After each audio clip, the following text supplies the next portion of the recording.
শুধু তোমারই জন্য ধারাবাহিকের স্লট ঘোষণা হওয়ার পর থেকে সকলের মনে প্রশ্ন জাগে ভোলে বাবা পার করেগা ধারাবাহিকটির ভবিষ্যৎ নিয়ে।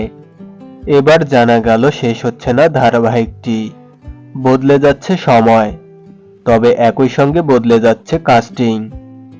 এদিন স্টার জলসার তরফে ভোলে বাবা পার করেগা ধারাবাহিকের নতুন প্রোমো প্রকাশ্যে আনা হয়েছে।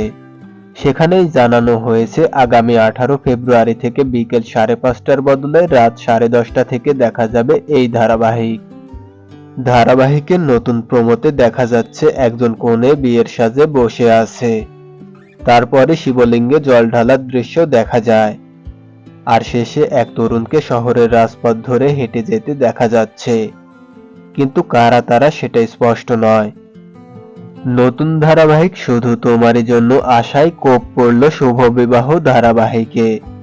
মঙ্গলবার 17 ফেব্রুয়ারি শেষবারের মতো সম্প্রচারিত হবে এই ধারাবাহিক। যদিও এই জল্পনা আগে থেকেই শোনা যাচ্ছিল, সুধা ইতিমধ্যেই নকল তেজের আসল রূপ ধরে ফেলেছে, ফলে এবার যবনিকা পতন হতে চলেছে এই মেগার। শুধু তোমারই জন্য ধারাবাহিকে ত্রিকোণ প্রেমের গল্প ফুটে উঠবে। মুখ্য ভূমিকায় আছেন দীপান্বিতা রক্ষিত, শুভ্রজিৎ সাহা এবং মন্দিরা। ভিডিওটি ভালো লাগলে লাইক, কমেন্ট এবং শেয়ার করুন, আর এই ধরনের আরো ভিডিও পেতে সাবস্ক্রাইব করুন এসবি বিনোদন আপডেট। ধন্যবাদ।